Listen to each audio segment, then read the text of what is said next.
Thank you, boys and girls, for having your document open with all of your answers. I don't want to spend too much time on this, but I do want you to have the correct answers, and I do want to make sure you can use this as you move forward to write your CER. So you want to have all the correct pieces of information for your evidence. So number one, how many centuries ago did Hammurabi live? How long did he rule? So you have to know that there are 100 years in a century, and that would be 38 centuries ago, and he ruled for 42 years. And that was kind of cool because we read how even in his 38th years, he's getting to the end of his rule, although he might not have known that exactly, but he had been ruling for a long time. He was still looking to do things differently. He still thought of these new laws and had them inscribed and posted up. So pretty cool that he was still innovative even towards the end of his rule. The next one, from Larsa Tamari, what is the approximate length of Babylonia from north to south? So I didn't give you any kind of help on this originally. I didn't show you anything. You would have to know that back in this map, you would use the key with the mileage right here. I usually get a little scrap piece of paper, mark it from the corner to about there in a scrap piece of paper, then use that as a miniature little ruler, and then use that to estimate size. So hopefully you're able to use the key and the mileage counter to be able to figure out that approximately it was 350 miles. If you had something close to that, that's okay. That was more just to remember how to practice using a scale. What was the estimated population of Babylonia? That was pretty cut and dry, 1 million. Into what three social classes was the population divided? And we're right here right now.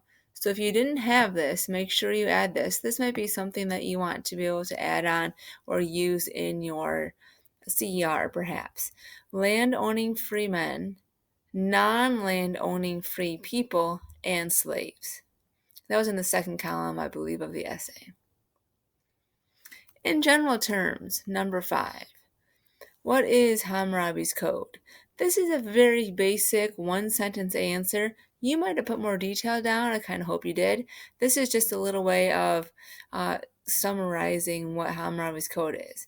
And the code is a list of 282 laws issued by Hammurabi for the people of Babylonia. I'm going to pause here for a second, just give you the chance to write down any other answers that you might have needed to modify or add to before I move on.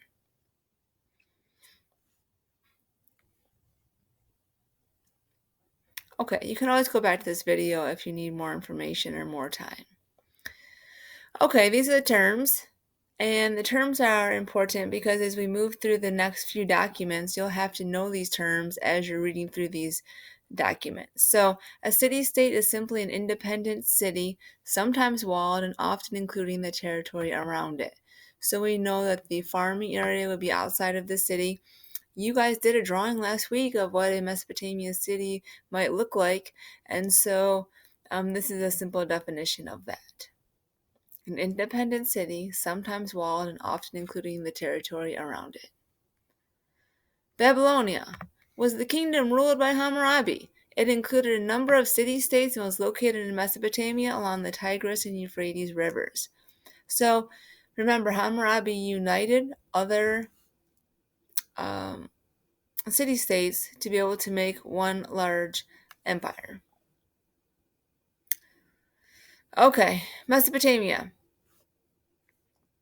is not an empire or a kingdom. It's a region. It's an area in the Middle East that includes modern-day Iraq, sections of Turkey, Iran, and Syria. And we know that you can actually go there today and see those ruins if it was safe to do so. It's a little unsettled in that area currently, but those are still standing. In Greek, Mesopotamia means the land between the rivers. We talked about that. Just a refresher. Cuneiform is a type of writing used in Sumer and Babylonia. Letters were carved into stone or soft clay with a stylus. A stylus is kind of like a chopstick. And so those were used to squish into the soft clay. We saw that video about writing, and we saw them mimicking that. If we had more time, if it was a different kind of year, we might be able to even practice doing some cuneiform on a tablet like that. Okay, and a stele is an upright stone slab or pillar, usually having an inscription. And as far as scientists believe and archaeologists believe, Hammurabi posted several of those around Babylonia and used them as a way to educate his people on what the 282 laws were. Okay, if you didn't have that, please go back and use this video to write those in. Ask a friend. Maybe you have that and more. That's great. These are pretty simplistic, but they are correct, and they can be used in your CER if you want to. All right, the next step, boys and girls, is to go through documents A and B. And so you don't need to get anything out. As a matter of fact, you can close this, and I'm going to show you documents A and B and briefly introduce them so you'll have time to work today and finish those up. Okay, I'll be back in a second.